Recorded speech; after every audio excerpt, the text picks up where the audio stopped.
সুপ্রিয় শিক্ষার্থীবৃন্দ, আসসালামু আলাইকুম। জাতীয় বিশ্ববিদ্যালয়ের অনলাইন ক্লাসে সবাইকে স্বাগত। করোনাকালীন শিক্ষা কার্যক্রম চলমান রাখার স্বার্থে জাতীয় বিশ্ববিদ্যালয়ের উদ্যোগে অনলাইন ক্লাসে সংযুক্ত হতে পেরে আমি আনন্দিত। সবাইকে স্বাস্থ্যবিধি মেনে চলার আহ্বান জানাচ্ছি। ইসলামিক স্টাডিজ বিষয়ের স্নাতক সম্মান তৃতীয় বর্ষের কোর্স কোড 23-18-13 এর ইসলামে নৈতিকতা ও মূল্যবোধ কোর্সের লেকচার নম্বর 10-এ আজকের লেকচারের শিরোনাম সমসাময়িক সুনির্দিষ্ট নৈতিক সমস্যাসমূহ, যেমন হত্যা, সন্ত্রাস, ব্যভিচার বা যৌনতা এবং চিকিৎসা পেশা সম্পর্কিত সমস্যাসমূহ ইসলামের আলোকে এর সমাধান। প্রতিবারের ন্যায় আজকের লেকচারের সাথে তোমাদের সাথে আছি আমি, শরীফ হোসাইন, পদবী লেকচারার, লক্ষ্মীপুর সরকারি কলেজ। আজকের ক্লাস শুরু করার আগে প্রতিনিয়ত সবসময় আমি তোমাদেরকে ক্লাস শুরু করার আগে একটি কথা সবসময় বলে থাকি, সেটা হচ্ছে যে তোমাদের হাতের পাশে যদি কাগজ কলম থাকে তাহলে তোমরা সেগুলোকে নিয়ে বসো এবং সেগুলোর মাধ্যমে আজকের লেকচারে যে আমরা আলোচনাটি এখানে করব সেখানে যে গুরুত্বপূর্ণ পয়েন্টগুলো উঠে আসবে সেগুলোকে তোমরা নোট নিবে এবং এই নোট নিলে গুরুত্বপূর্ণ পয়েন্টগুলোকে তোমরা টুকে রাখলে তোমরা পরবর্তীতে যখন তোমরা এই ক্লাসটিকে রিভিউ করতে চাইবে বা এই ক্লাসটিকে যখন তোমরা রিক্যাপ করতে চাইবে তখন তোমরা এই পয়েন্টগুলোকে একটু লুক আফটার করলে, এই পয়েন্টগুলোকে যদি তোমরা একটু দেখো তাহলে তোমাদের মধ্যে পুরো ক্লাসটি সম্পর্কে আবার একটি ধারণা তোমাদের মধ্যে সৃষ্টি হবে এবং আশা করছি এই টপিকগুলো সংক্রান্ত, আজকের আলোচনা সংক্রান্ত যদি কোনো প্রশ্ন তোমাদের পরীক্ষায় আসে, তোমরা সেই প্রশ্নগুলোকেও সেই পয়েন্টগুলোর আলোকে সুন্দরভাবে তোমাদের পরীক্ষার খাতায় উত্তর লিখে আসতে পারবে। তো আশা করছি তোমরা সবাই প্রস্তুত। তাহলে আজকে কথা না বাড়িয়ে আমরা চলে যাচ্ছি আমাদের আজকের মূল ক্লাসে।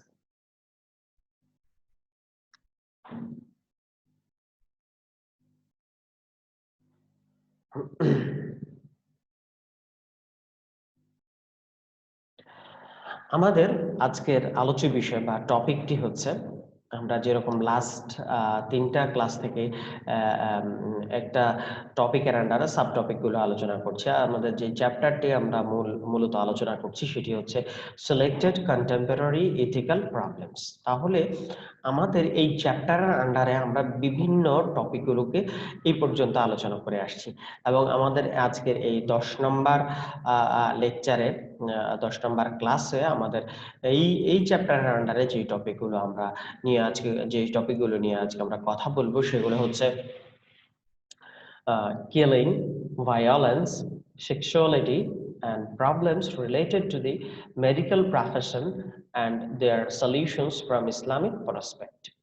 আমি আরেকবার একটু বলছি, selected contemporary ethical problems such as killing, violence, sexuality, and problems related to the medical profession and their solutions from Islamic perspective. আজকের আলোচনার এই অধ্যায় এবং টপিকগুলোকে যদি আমরা বাংলায় রূপান্তর করি তাহলে বাংলা অর্থ হচ্ছে এরকম যে সমসাময়িক সুনির্দিষ্ট নৈতিক সমস্যাসমূহ, যেমন হত্যা, সন্ত্রাস, ব্যভিচার বা যৌনতা এবং চিকিৎসা পেশা সম্পর্কিত সমস্যাসমূহ ইসলামের আলোকে এর সমাধান। আশা করছি প্রিয় শিক্ষার্থীবৃন্দ তোমরা আজকের আলোচনার বিষয়টি বুঝতে পেরেছো।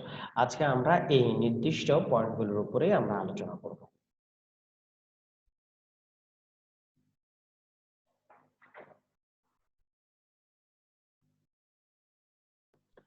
প্রিয় শিক্ষার্থীবৃন্দ, আজকে আমরা প্রথম যে টপিকটা নিয়ে প্রথমেই কথা বলবো সেটি হচ্ছে কিলিং, যেটিকে আমরা বাংলায় হত্যা বলছি এবং আরবিতে যেটিকে বলা হয় আল কাতল। পবিত্র কোরআনে অনেক জায়গায় আল্লাহ সুবহানাহু ওয়া তাআলা আল কাতলু শব্দটিকে ব্যবহার করেছেন। তো আজকে আমাদের যে আলোচ্য বিষয়, সে আলোচ্য বিষয়ের অন্যতম একটি টপিক হচ্ছে কিলিং। কিলিং, যেটাকে আমরা হত্যা বলছি, হত্যা বলতে সাধারণত আমরা সামাজিকভাবে আইন বহির্ভূত হত্যাকাণ্ডকে বুঝিয়ে থাকি। হত্যাকাণ্ডের সাধারণ উদ্দেশ্য ভিন্ন থাকে, যেমন ক্ষমতা দখল, সম্পদ অথবা অর্থ দখল, অত্যাচার প্রতিষ্ঠা ইত্যাদি। তাহলে আমরা এই সংজ্ঞাটি থেকে সাধারণত যেই কথাটি আমরা সহজেই বুঝে নিতে পারছি, সেটি হচ্ছে আইন বহির্ভূতভাবে হত্যাকাণ্ড। আইন বহির্ভূত হত্যাকাণ্ড হলে সেটিকে আমরা হত্যা বলতে পারবো।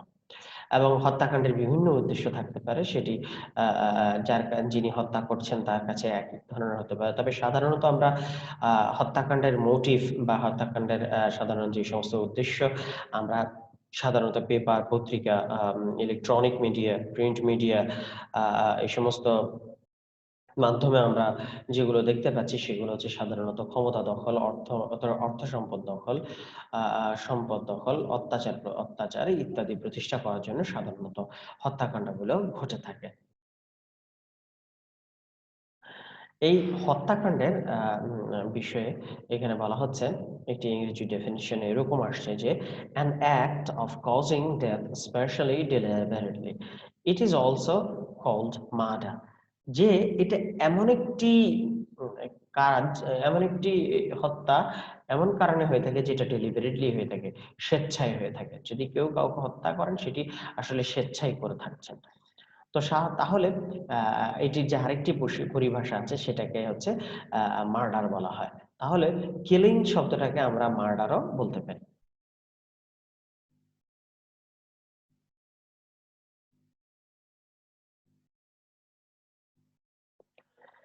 কিলিং, এটির আরেকটি ডেফিনিশন আমরা এরকম খুঁজে পাই যে murder is the unlawful killing of another human without justification or valid excuse, especially the unlawful killing of another human with malice aforethought।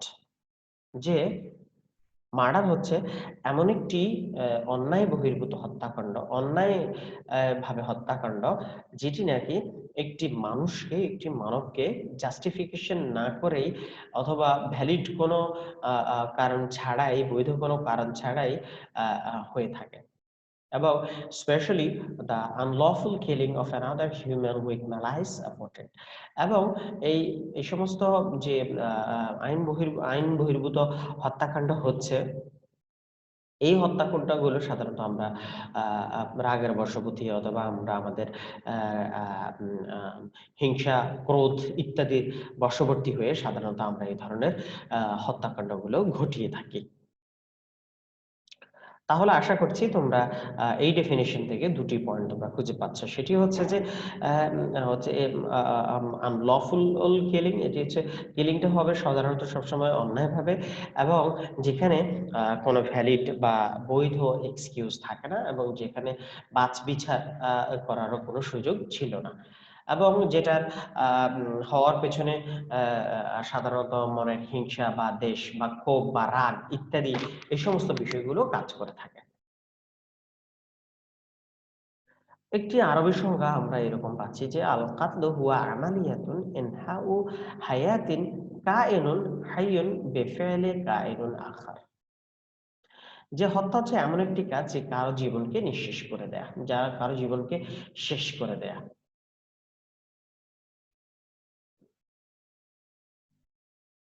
তাহলে আমরা কি করছি? হত্যার মাধ্যমে আমরা সাধারণত কোনো জীবনকে শেষ করে দিচ্ছি, কোনো মানুষকে শেষ করে দিচ্ছি। আসলে আমরা সেখানে কখনো বাছবিচার করি না। আর আমরা যখন ক্রোধ, হিংসা, দ্বেষ, তারপরে যেটিকে আমরা বলছি ক্ষোভ, এগুলো যখন আমাদের মধ্যে মাথাচাড়া দিয়ে ওঠে, তখন আমরা কিন্তু আসলে এই সমস্ত অপকর্ম, এই সমস্ত অন্যায়, এই সমস্ত অপরাধ আমরা তখন ঘটিয়ে ফেলি। এই হত্যা যখন সংগঠিত হয়, এই হত্যা সংগঠিত হওয়ার সাথে সাথে, এই মার্ডার আর সংগঠিত হওয়ার সাথে সাথে, এই কিলিং সংগঠিত হওয়ার সাথে সাথে অনেকগুলো কুফল আমাদের সামনে চলে আসে। এই অনেকগুলো কুফলের মধ্যে আমরা হত্যার যে কুফলগুলো রয়েছে সেগুলো নিয়ে আমরা এখন আলোচনা করতে চাচ্ছি। আমরা ১ নম্বরে নিরাপত্তাহীনতা নামে একটি পয়েন্ট পাচ্ছি, যেটি হত্যার অন্যতম কুফল বলে বিবেচিত হয়। যখন হত্যা হয়, একজন মানুষ নিরাপত্তাহীনতার কারণে হত্যা হয়ে থাকে। নিরাপত্তাহীনতা এর কারণে যখন মানুষ হত্যাকৃত হয়, তখন তার আত্মীয়-স্বজন যারা আছে, তার আর তার পরিবারে যারা আছেন, তারাও আসলে নিরাপত্তাহীনতায় ভুগতে থাকেন।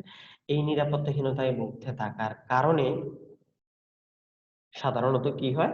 আ আম হত্যার যে কুফল আছে সেটি আমাদের সমাজে, আমাদের রাষ্ট্রে বিভিন্নভাবে ছড়িয়ে পড়ে। কারণ যখন একটি হত্যা হয়, তার বিরুদ্ধে যখন অভিযোগ উত্থাপিত হয়, বিচার কার্যে যখন এটি যায়, তখন যারা আ এই ধরনের কাণ্ড করছেন, এই ধরনের বিষয়গুলোকে সামনে আনছেন, মানুষদেরকে অন্যায়ভাবে কোনো আ বিচার ছাড়া, জাস্টিফিকেশন করা ছাড়া যখন আ হত্যাগুলো সংগঠিত করছে, তখনই আসলে তাদের বিরুদ্ধে যখন আইনানুগ কোনো ব্যবস্থা নেয়া হয়, ঠিক তখনই যেই লোককে হত্যা করা হয়েছে, তার পরিবারের উপরে বিভিন্ন ধরনের হুমকি, বিভিন্ন ধরনের ধমকি, বিভিন্ন ধরনের জীবন নাশের কার্যক্রম তাদের উপরে আসে। আর যখনই এই বিষয়গুলো তাদের উপরে আসে, তখন আসলে যেই ব্যক্তি হত্যাকৃত হয়েছেন, তার পরিবার নিরাপত্তাহীনতায় ভুগতে থাকে। এবং যেটি হত্যার কুফল, সবচেয়ে ইম্পোর্টেন্ট কুফল হিসেবে আমরা যেটিকে বিবেচনা করতে পারি। হত্যার কারণে হত্যার কারণে সমাজের শান্তি ও স্বস্তি নষ্ট হয়।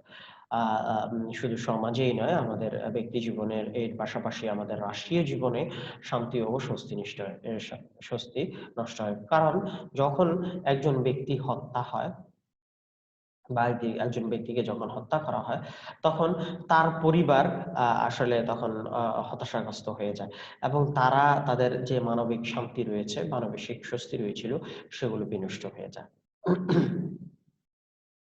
যখনই এই বিষয়গুলো বিনষ্ট হয়ে যায়, তখনই আ হত্যাকৃত ব্যক্তির পরিবার থেকে ম্যা আ তারাও আ আ তারাও চেষ্টা করেন যে কখন আ আ যিনি আমাদের পরিবারের লোককে হত্যা করেছেন, তাকে কিভাবে এভাবে একইভাবে তার পরিণামে এই ধরনের বিষয়গুলো তাকে মুখোমুখি করা যায়।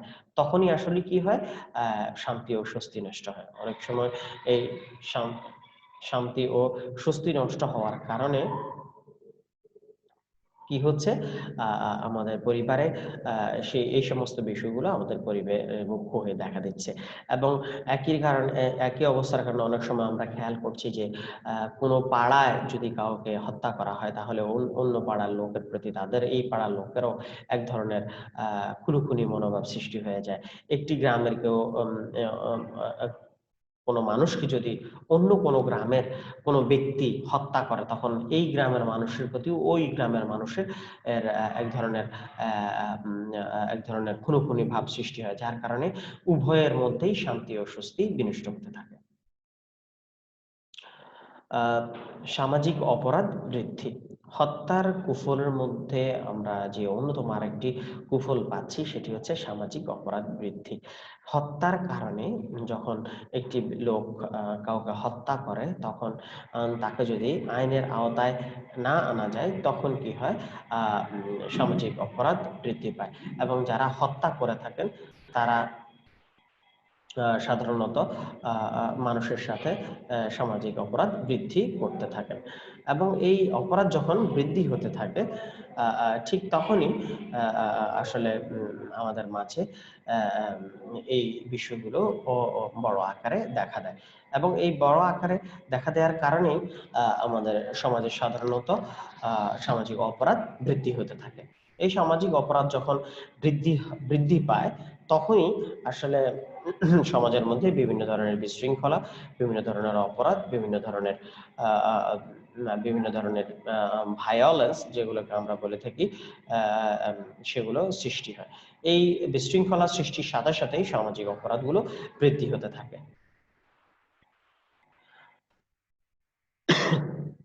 সরি। সামগ্রিক উন্নয়ন ব্যাহত। হত্যার কুফলের মধ্যে আমরা যে আরেকটি আ উম আ গুরুত্বপূর্ণ আ পয়েন্ট পাচ্ছি, সেটি হচ্ছে যে সামগ্রিক উন্নয়ন ব্যাহত হয় এই হত্যার কুফলের কারণে। এই হত্যার কুফলের কারণে সামগ্রিক যে উন্নয়ন ব্যাহত হচ্ছে। সাপোজ আমি যদি একটি উদাহরণের মাধ্যমে যাই, সেটি হচ্ছে যে এরকম যে একটি সমাজে যখন হত্যা হয়, হত্যা করা হয়, তখন সেই সমাজ তখন আসলে তাদের নিজস্ব উন্নয়নের কথা চিন্তা করার আগে তারা প্রতিশোধের বিষয়টি তারা তখন বড় করে দেখে। আর যখন প্রতিশোধের বিষয়টিকে তারা বড় করে দেখে, ঠিক তখনই তারা এই সামগ্রিক উন্নয়নকে তারা সেখানে প্রচলন করতে পারেন না, প্রবহমান করতে পারেন না, চলমান করতে পারেন না। আর এই চলমান করতে না পারার কারণে ঠিক একইভাবে তখন সমাজের মধ্যে হত্যার কুফল খুব ব্যাপকভাবে আমাদের সমাজে ছড়িয়ে পড়ে। ধর্মীয় কুফল। হত্যার যে আরেকটি কুফল আমরা পাচ্ছি, সেটি হচ্ছে যে ধর্মীয় কুফল। যে ধর্মীয় কুফলটি হচ্ছে এরকম যে আ আ ব্যক্তি যখন আন আ হত্যা করেন, তখন সে আসলে ধর্মীয় বিষয়গুলোকে তার মধ্যে সেভাবে আনতে চান না। আর সেভাবে ধর্মীয়ভাবে আনতে না চাওয়ার কারণে ধর্মীয় এক ধরনের অস্থির ভাব বা ধর্মীয় এক ধরনের পরিস্থিতি তখন আসলে সমাজে সৃষ্টি হয়। এবং এই সমাজে সৃষ্টি হওয়ার কারণে এটির প্রভাব আমাদের ধর্মীয় যে বিভিন্ন দিক রয়েছে, সেই বিভিন্ন দিকের মধ্যে এটি গুরুত্বপূর্ণভাবে ছড়িয়ে পড়ে। এই ছড়িয়ে পড়ার কারণে আমাদের সমাজে ধর্মীয় যে বিভিন্ন কার্যক্রম রয়েছে, আমাদের সমাজে বিভিন্ন কর্মকাণ্ড রয়েছে, সেগুলো বাধাগ্রস্ত হয়। তাহলে হত্যার কুফলের পেছনে আমাদের যে ধর্মীয় একটি বিশৃঙ্খলা রয়েছে, সেটি সম্পূর্ণভাবে প্রতীয়মান হয়ে যায়। আশা করছি আ এই আমরা আশা করি যে এই ধর্মীয় কুফল যদি বেশিদিন আ প্রবাহমান থাকে, তাহলে আসলে মানুষের মধ্যে ধর্মের প্রতি যে একটি আস্থা, অগাধ বিশ্বাস, সেটি আস্তে, আস্তে ব্যাহত হতে থাকে। তো আশা করছি হত্যার যে কুফলগুলো এখানে তুলে ধরা হয়েছে, এগুলো আসলেই সত্যিকার অর্থে আমাদের জন্য সমাজে ক্ষতির কারণ বয়ে নিয়ে আসে।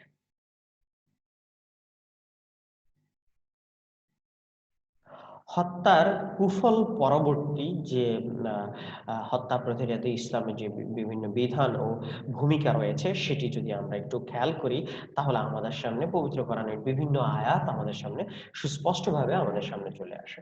এই আয়াতগুলোর দিকে যদি আমরা তাকাই, তাহলে আমরা দেখতে পাচ্ছি যে হত্যা প্রতিরোধে আল্লাহ সুবহানাহু ওয়া তাআলা পবিত্র কোরআনে আমাদের জন্য অনেকগুলো আয়াত নাযিল করেছেন। সেগুলোর মধ্যে সবচেয়ে গুরুত্বপূর্ণ হচ্ছে আল্লাহ সুবহানাহু ওয়া তাআলা বলছেন যে বিসমিল্লাহির রহমানির রহিম, মান কাতালা নাফসান বিগাইরি নাফসিন আও ফাসাদান ফিল আরদি ফাকান্নামা কাতালান নাসা জামিয়া। আল্লাহ সুবহানাহু ওয়া তাআলা বলছেন যে যে ব্যক্তি অন্যায়ভাবে অথবা এই পৃথিবীতে বিশৃঙ্খলা সৃষ্টির জন্য কাউকে হত্যা করলো, কোনো ব্যক্তিকে হত্যা করলো, সে যেন পুরো মানব জাতিকেই হত্যা করলো। তাহলে আল্লাহ সুবহানাহু ওয়া তাআলা এই আয়াতের মাধ্যমে আমাদেরকে হত্যার যে আ আ ভয়াবহতা, সেটি সম্পর্কে আমাদেরকে হুঁশিয়ার করেছেন। এবং আ আ অন্যায়ভাবে হত্যা করা অথবা আ সন্ত্রাস বা বিশৃঙ্খলা সৃষ্টির জন্য, ফাসাদ সৃষ্টির জন্য পৃথিবীর বুকে যে আ উম হত্যাকাণ্ড করা হয়, সেটিকে আল্লাহ সুবহানাহু ওয়া তাআলা আ আ আ আম আ আ পৃথিবীতে পুরো মানব জাতিকে হত্যার সাথে তুলনা করেছেন।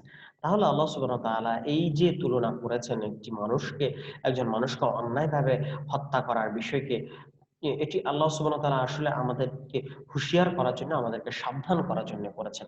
এবং আল্লাহ সুবহানাহু ওয়া তাআলা প্রকৃত অর্থেই এটিকে মিন করেছেন যে যদি কোনো ব্যক্তি অন্যায়ভাবে কাউকে হত্যা করে, অথবা পৃথিবীতে বিশৃঙ্খলা সৃষ্টি করার জন্য কেউ যদি অন্যায়ভাবে কাউকে হত্যা করে, তাহলে এই হত্যাটিকে সমগ্র মানব জাতিকে, সমগ্র মানবকুলকে হত্যার সাথে বিবেচনা করা হবে।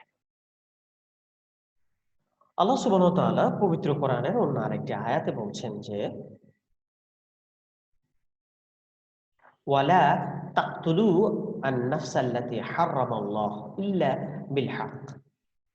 যে আল্লাহ সুবহানাহু ওয়া তাআলা বলছেন যে, তোমরা কোন ব্যক্তিকে হত্যা করো না, যেটিকে আল্লাহ সুবহানাহু ওয়া তাআলা নিষেধ করেছেন। যে আল্লাহ সুবহানাহু ওয়া তাআলা নিষিদ্ধ করেছেন, এমন কাউকে তোমরা কি করো না? তোমরা হত্যা করো না। এমন কোন ব্যক্তিকে তোমরা হত্যা করো না।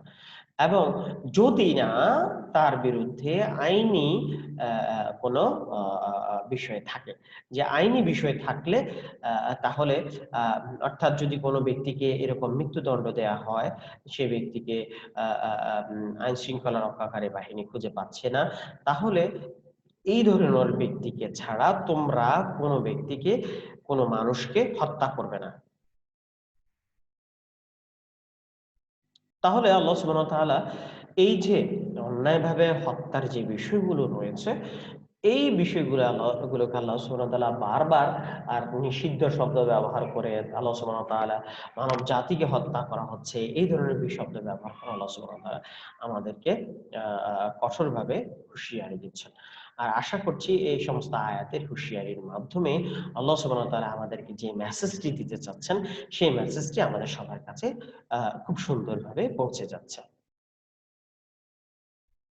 আল্লাহ সুবহানাহু ওয়া তাআলা পবিত্র কোরআনের অন্য আরেকটি আয়াতে বলছেন যে, ওমান ইয়াকতুল মুমিনান মুতাআম্মাদান ফাজাযাউহু জাহান্নামা খালিদান ফিহা ওয়া গাদিবা আল্লাহু আলাইহি ওয়া লা'নাহু ওয়া আ'আদ্দা লাহু আযাবান আযীমা।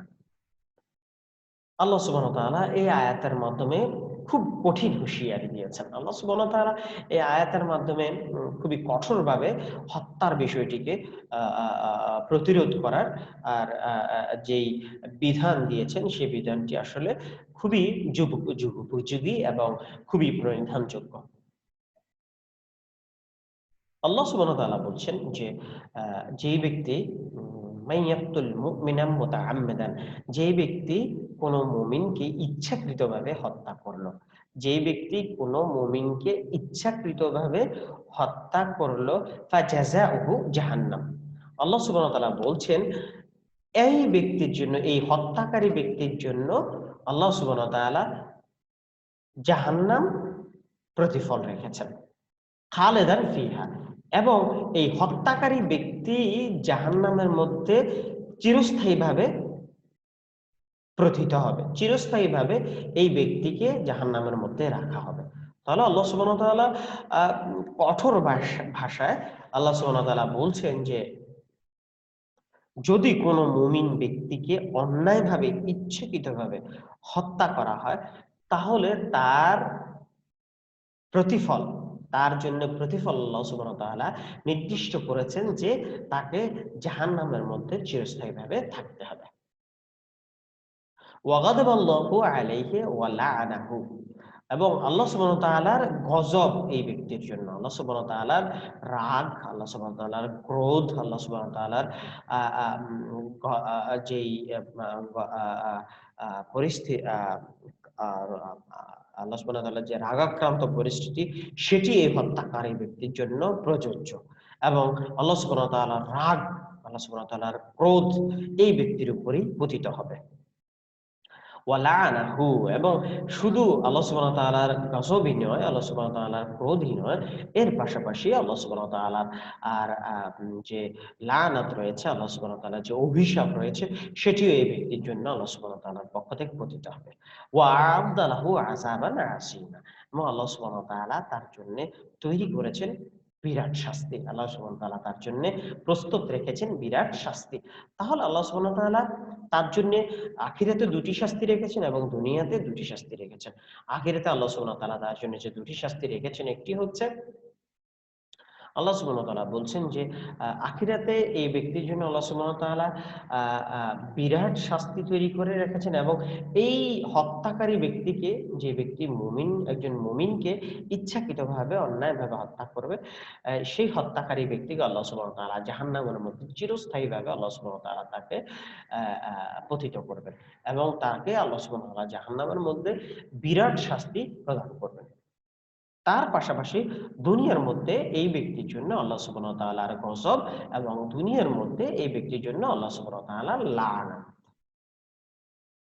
তাহলে এই আয়াতের মাধ্যমে আল্লাহ সুবহানাহু ওয়া তাআলা সুস্পষ্টভাবে আমাদেরকে হুঁশিয়ার করে দিয়েছেন যে, আমরা যেন কোনোভাবে এই হত্যা বা আ আ কিলিং এর মতো এই ধরনের আ আ কোনো উম আ কোনো আ আ কোনো আ গর্হিত কাজের সাথে যেন আমরা নিপতিত না হই।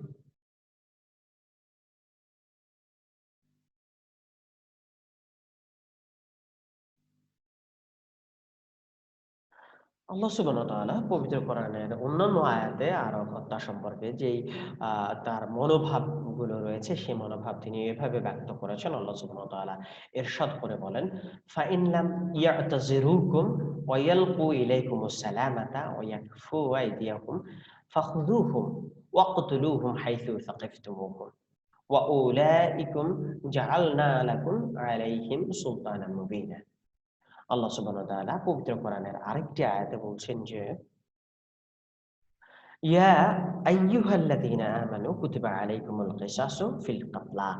যে আল্লাহ সুবহানাহু ওয়া তাআলা এই আয়াতের মাধ্যমে আসলে প্রকৃত অর্থে কিলিং বা হত্যাকাণ্ডের যে জাজমেন্ট রয়েছে আল্লাহ সুবহানাহু ওয়া তাআলার পক্ষ থেকে যে জাজমেন্ট তিনি মানব জাতির জন্য প্রেরণ করেছেন, আসলে এই আয়াতের মাধ্যমে আল্লাহ সুবহানাহু ওয়া তাআলা সেই জাজমেন্টটি আমাদের জন্য উপস্থাপন করেছেন। আল্লাহ সুবহানাহু ওয়া তাআলা বলছেন যে, হে মুমিনগণ, হে মুমিনগণ, কুতিবা আলাইকুমুল কিসাসু ফিল কাতলা, তোমাদের জন্য ফরজ করা হয়েছে, কুতিবা আলাইকুম তোমাদের জন্য ফরজ করা হয়েছে আল কিসাস, কিসাসকে ফিল কাতলা হত্যার বিষয়ে, অর্থাৎ হত্যাকাণ্ডের বিষয়ে তোমাদের জন্য আমি কিসাসকে ফরজ করেছি। অর্থাৎ কেউ যদি কাউকে অন্যায়ভাবে হত্যা করে তাহলে সেই ব্যক্তিকে হত্যা করার নামই হচ্ছে কিসাস, এবং এই কিসাসকে তোমাদের জন্য আমি ফরজ করেছি। তাহলে আল্লাহ সুবহানাহু ওয়া তাআলা হত্যার বিষয়ে আমাদের জন্য যে জাজমেন্টকে আমাদের সামনে রেখেছেন সেই জাজমেন্টটি আমাদের সামনে খুবই সুস্পষ্ট। সেটি হচ্ছে আল্লাহ সুবহানাহু ওয়া তাআলা বলতে চাচ্ছেন যে কিসাস, যে হত্যার বিনিময়ে হত্যা, সেটি তোমাদের জন্য গ্রহণ করা ফরজ। যা আল্লাহ সুবহানাহু ওয়া তাআলা বলছেন, যদি কোনো ব্যক্তিকে কেউ অন্যায়ভাবে কোনো মুসলিমকে বা কোনো ব্যক্তিকে যদি কেউ অন্যায়ভাবে হত্যা করে তাহলে তাহলে তার উপর কেসাস আদায় করা, তার উপর কেসাস গ্রহণ করা ফরজ। অর্থাৎ হত্যাকারীকে হত্যা করা ফরজ। এটিকেই আসলে আল্লাহ সুবহানাহু ওয়া তাআলা কিসাস বলে বোঝাতে চেয়েছেন, যেটিকে আমরা বাংলায় রক্তপণ বলেও অভিহিত করে থাকি।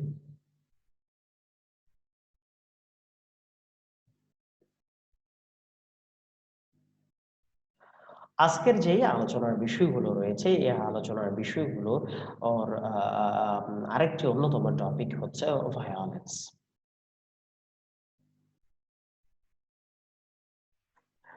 আজকের আলোচনার এই টপিকে ভায়োলেন্স বলতে আমি বোঝাতে চাচ্ছি সন্ত্রাস, যেটিকে আরবিতে বলা হয় আল ইরহাব। সন্ত্রাস হলো ত্রাসের বর্ধিত রূপ। ইংরেজিতে টেরোরিজম ও আরবিতে আল ইরহাব বলা হয়। বিস্তারিতভাবে বললে অন্যায় কোনো কাজ সম্পাদন বা অবৈধ স্বার্থসিদ্ধির জন্য বেশি লেখনী, মেধা, রাষ্ট্রীয় বা সংস্কৃতিকে কাজে লাগিয়ে যেকোনোভাবে চাপ প্রয়োগ করে প্রতিপক্ষকে নতি স্বীকার বাধ্য করানোর প্রথা ও পদ্ধতিই সন্ত্রাস। এখানে আসলে ভায়োলেন্স বলতে বা সন্ত্রাস বলতে বা আল ইরহাব বলতে এটি যে একটি ব্রড সেন্স রয়েছে, এই ব্রড সেন্সকে এখানে আমাদের সামনে এই সংজ্ঞার মাধ্যমে উপস্থাপন করা হয়েছে। এই সংজ্ঞার মাধ্যমে আমরা বুঝতে পারছি যে কাউকে সরাসরি গিয়ে আঘাত করার পাশাপাশি কারো কাছ থেকে আহ, আহ, কাউকে কোনো পরিস্থিতিতে বিশৃঙ্খলা সৃষ্টি করে বিপদে ফেলার পাশাপাশি নিজস্ব স্বাস্থ্য সিদ্ধির জন্য, অবৈধ স্বার্থ সিদ্ধির জন্য মেধাকে ব্যবহার করা, লেখনীকে ব্যবহার করা, রাষ্ট্রীয় বা সাংস্কৃতিক শক্তিকে কাজে লাগিয়ে কাউকে চাপে ফেলা, কোনোভাবে চাপ প্রয়োগ করে প্রতিপক্ষকে নিয়ত স্বীকার করা, বাধ্য করা ইত্যাদি, এই সবগুলো বিষয়কেই ভায়োলেন্স বলা যাবে। ভায়োলেন্সের অপর যে আরেকটি টার্ম রয়েছে টেরোরিজম, সেই টেরোরিজমও বলা যাবে। তাহলে এই ব্রড যে ডেফিনেশনটা আমরা এখানে আলোচনা করেছি, এই যে ডেফিনেশনটা আমরা এখানে তুলে ধরেছি, এই তুলে ধরার মাধ্যমে আমাদের সামনে আমাদের সামনে ভায়োলেন্সের যে একটি ব্রড বিষয় রয়েছে সেই বিষয়টি আমাদের সামনে সুস্পষ্ট হয়ে গিয়েছে, এবং এর মাধ্যমে আমরা বুঝতে পারছি যে সন্ত্রাসে বিশৃঙ্খলা সৃষ্টি হয়, যে সন্ত্রাসের মাধ্যমে আমাদের সোসাইটিতে কি হয়, বিশৃঙ্খলাগুলো সৃষ্টি হয়ে থাকে।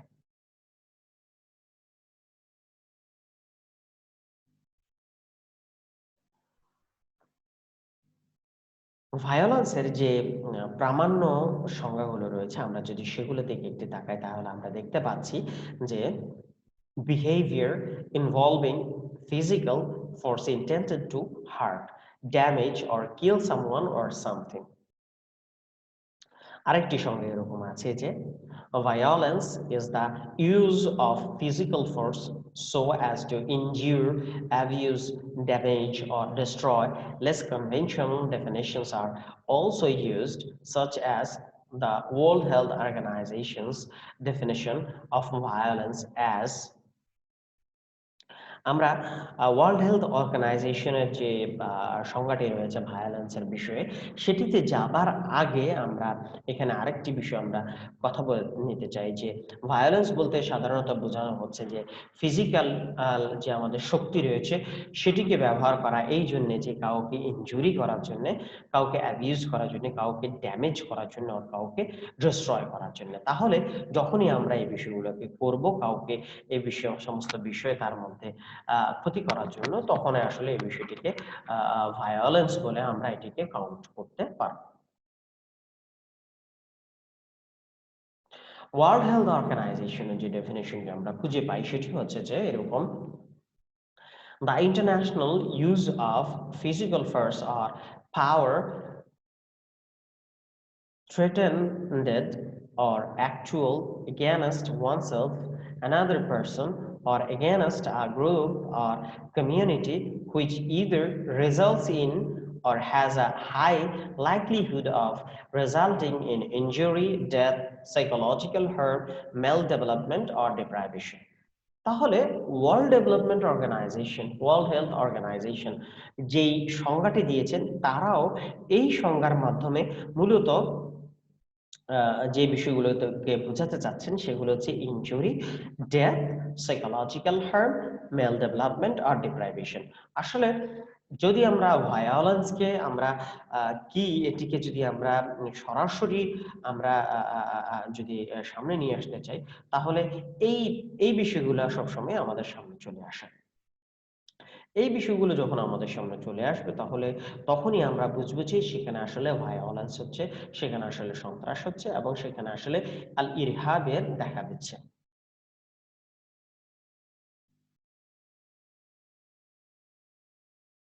ভায়োলেন্স বা সন্ত্রাস সাধারণত দুই প্রকার। এক হচ্ছে জাতীয় সন্ত্রাস, আরেকটা হচ্ছে আন্তর্জাতিক সন্ত্রাস। জাতীয় বা লোকালি বা আমাদের ন্যাশনালি যে সমস্ত সন্ত্রাস বা সন্ত্রাসী কার্যক্রম বা ভায়োলেন্স হয়ে থাকে সেগুলিকে আসলে জাতীয় সন্ত্রাস বলা হয়।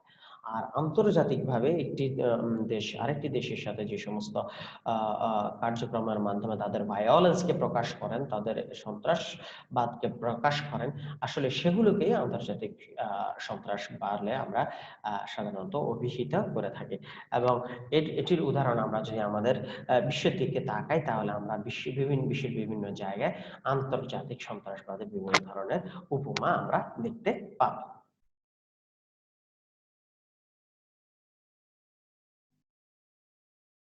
সন্ত্রাসী কর্মকাণ্ডের কারণসমূহ।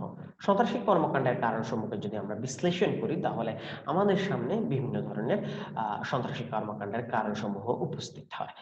আমরা সর্বপ্রথম যদি লক্ষ্য করি তাহলে আমরা দেখতে পাবো যে অর্থনৈতিক সন্ত্রাসী কর্মকাণ্ডের কারণসমূহের মধ্যে সবচেয়ে গুরুত্বপূর্ণ যে কারণটি রয়েছে সেটা হচ্ছে অর্থনৈতিক কারণ।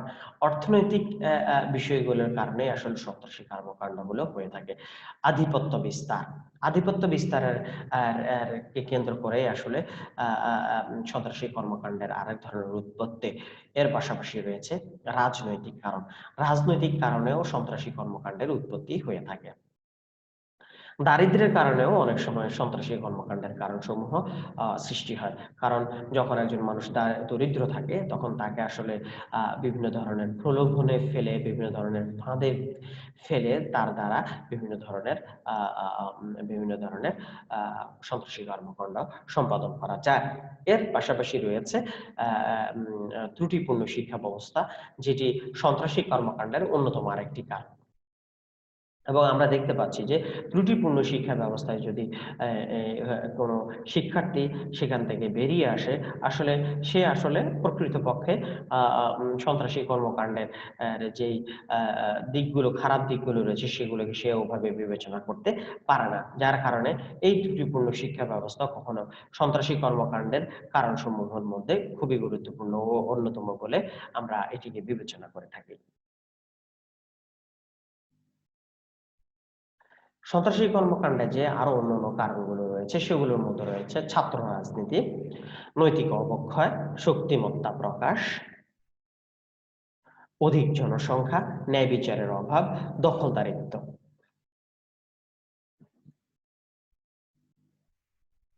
সন্ত্রাসের কুফল, সন্ত্রাসের যে কুফলগুলো রয়েছে সেগুলো যদি আমরা একটু লক্ষ্য করি, আমরা একটু তাকাই, তাহলে আমরা দেখতে পাবো যে সন্ত্রাসের কুফল হচ্ছে এরকম যে সন্ত্রাসের কারণে সামাজিক শান্তি নষ্ট হয়, নিরাপত্তাহীনতা সৃষ্টি হয়, আইন শৃঙ্খলার অবনতি হয়, উৎপাদন ও বিনিয়োগ বাধাগ্রস্ত হয়, কর্মসংস্থান সংকট ও বেকারত্ব বৃদ্ধি পায়।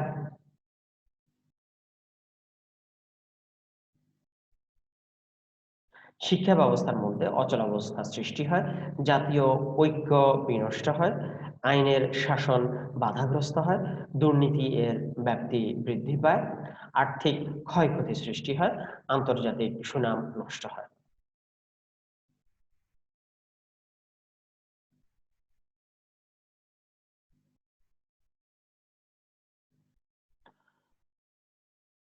আজকের আলোচনার এই পর্যায়ে আমাদের যে অন্য আরেকটি গুরুত্বপূর্ণ টপিক রয়েছে সেটি হচ্ছে সেক্সুয়ালিটি, যেটিকে আমরা বলি যে যৌনতা, আর আরবিতে যেটিকে বলা হয় আল জিনসানিয়া। যৌনতাকে ইসলাম একটি অনিবার্য মানবীয় প্রকৃতি মনে করে, কারণ আল্লাহ তাআলা একে মানবীয় প্রকৃতির অনিবার্য ও অবিভাজ্য অংশ করেছেন। শুধু মানুষ নয়, বরং প্রাণীর মধ্যেও আল্লাহ সুবহানাহু ওয়া তাআলা যৌন কামনা, বাসনা ও চাহিদা তৈরি করেছেন। আল্লাহ সুবহানাহু ওয়া তাআলা পবিত্র কোরআনে বলছেন যে ওয়া উহিল্লা লাকুম মা ওয়ারাআ যালিকুম আন তাবতাগু বিআমওয়ালিকুম মুহসিনিনা গায়রা মুসাফিহিনা ফামাস্তামতা'তুম বিহি মিনহুন্না ফাআতুহুন্না উজুরাহুন্না ফারিদাতান ওয়া লা জুনাহা আলাইকুম ফিমা তারাদাইতুম বিহি মিন বা'দিল ফারাইদাতি ইন্নাল্লাহা কানা আলাইকুম হাকীমা। যৌনতাকে আ আ যে যৌনতাকে বৈধ করার জন্য বিভিন্ন যে পদ্ধতি রয়েছে সেগুলোর মধ্যে বিবাহ হচ্ছে অন্যতম। যৌন যে বিষয়গুলো আছে এগুলোকে পারফর্ম করার জন্য আসলে বিবাহের কোনো বিকল্প নেই। বৈধ পন্থায় যদি আমরা এই বিষয়টিকে আমরা আমরা আমরা যদি এই বিষয়টিকে আমরা নিয়ে যেতে চাই, তাহলে আমাদেরকে বিবাহের দিকেই ইসলামের যে বৈধ পন্থা আমাদের জন্য রেখেছেন সেই পন্থাগুলোকে আমাদের জন্য বেছে নিতে হবে। সেক্সুয়ালিটির ডেফিনিশন আমরা যে আরো ডেফিনিশন গুলো পাই সেগুলো হচ্ছে এরকম যে sexuality is about your sexual feelings, thoughts, attractions and behaviors towards other people. You can find other people physically, sexually or emotionally attractive, and all those things are a part of your sexuality. ব্যভিচারের যে বা যৌনতার যে কুফলগুলো রয়েছে, যদি বৈধ পন্থায় আমরা না গিয়ে আমরা অবৈধ পন্থায় অবৈধ পন্থায় আমরা সেক্সুয়ালিটি বা ব্যভিচার বা যৌনতার দিকে যাই, তাহলে আমরা এটার অনেকগুলো কুফল পাবো। সেই কুফলগুলোর মধ্যে হচ্ছে আল্লাহ সুবহানাহু ওয়া তাআলার হুকুম লঙ্ঘন, অবিশ্বাস তৈরি, শত্রুতা তৈরি, দায়িত্বহীনতা বৃদ্ধি, পরিচয় সংকট, মানব মর্যাদা পরিপন্থী, সম্মান ও সম্পর্কের নিরাপত্তাহীনতা, আখিরাতে ভয়ঙ্কর শাস্তি। এ পর্যায়ে আমরা আজকের ডিসকাশনের, আজকের আলোচ্য বিষয়ের আমরা যে শেষ টপিকটি রয়েছে সেটির দিকে আমরা চলে আসছি। আজকের আলোচ্য বিষয়ে যে শেষ টপিকটি রয়েছে এবং তোমাদের সিলেবাসের সর্বশেষ যে টপিকটি রয়েছে সেটি হচ্ছে problems related to the medical profession and their solutions from Islamic perspective. অর্থাৎ চিকিৎসা পেশা সম্পর্কিত সমস্যাসমূহ এবং ইসলামের আলোকে এর সমাধান। এটিকে আলোচনা করতে গেলে আমাদেরকে বলতে হয় যে চিকিৎসা পেশার সাথে সংশ্লিষ্ট নৈতিক সমস্যাগুলি প্রসঙ্গে আলোচনার শুরুতেই যে কথাটা জানিয়ে রাখা দরকার তা হলো চিকিৎসা একটি মহৎ, সম্মানজনক ও সেবামূলক পেশা। এর সাথে সংশ্লিষ্ট সবাই মহৎ কাজে উপযোগী। তথাপি চিকিৎসায় পেশার বিরুদ্ধে কোনো আলোচনা কিন্তু এটি নয়। আমি আবারও বলছি, আজকের যে আলোচনাটা হচ্ছে এটি চিকিৎসা পেশার বিরুদ্ধে কোনো আলোচনা ও এটি নয়। কেননা চিকিৎসা পেশা একটি মহৎ, সম্মানজনক ও সেবামূলক পেশা। মানুষের জীবনের চরম সংকটময় মুহূর্তে অসুস্থ অবস্থায় হাসপাতালের বেডে শুয়ে মৃত্যুর প্রহর গুনছে এমন সময় প্রয়োজন হয় চিকিৎসা সেবা। দক্ষ, অভিজ্ঞ ও আন্তরিকতা সম্পন্ন চিকিৎসকের চিকিৎসা সেবার প্রয়োজন হয় সবচেয়ে বেশি। চিকিৎসা একটি মৌলিক অধিকার। আমাদের দেশেই উন্নত প্রযুক্তির চিকিৎসা সেবা আমাদের জীবনকে করেছে ঝুঁকিমুক্ত। তাই আমরা বলবো আমাদের দেশে যে চিকিৎসা সেবা রয়েছে এটিকে যদি আমরা এটির মানকে যদি আমরা আরো উন্নীত করতে পারি, আরো উন্নত পর্যায়ে নিয়ে যেতে পারি, তাহলে আমাদের দেশেই যে চিকিৎসা পেশা সম্পর্কিত যে সমস্যাগুলো রয়েছে এগুলোর সমাধান খুব দ্রুতই হয়ে যাবে এবং আমাদের দেশে এর সুফল খুব তাড়াতাড়ি উপভোগ করতে পারবে এবং আমাদের দেশের ডাক্তারদেরও, আমাদের দেশের মেডিকেল প্রফেশনের সাথে যে সমস্ত লোকজন জড়িত রয়েছেন তাদের মর্যাদাও আরো উন্নীত হবে বলে আমরা বিশ্বাস করছি। তো এ পর্যন্তই আজকের জন্য। তোমরা সবাই ভালো থাকবে। সবাইকে ধন্যবাদ। জাযাকুমুল্লাহ। সুপ্রিয় শিক্ষার্থীবৃন্দ, এরই মাধ্যমে তোমাদের সাথে আমার যে 10টি লেকচার ছিল সেটি আজকে এখানে শেষ হয়েছে। তোমরা সবাই ভালো থাকবে, সুস্থ থাকবে। তোমাদের সবার সুন্দর ও উজ্জ্বল ভবিষ্যৎ কামনা করছি। এবং এর পাশাপাশি ধন্যবাদ জ্ঞাপন করছি জাতীয় বিশ্ববিদ্যালয়ের প্রতি।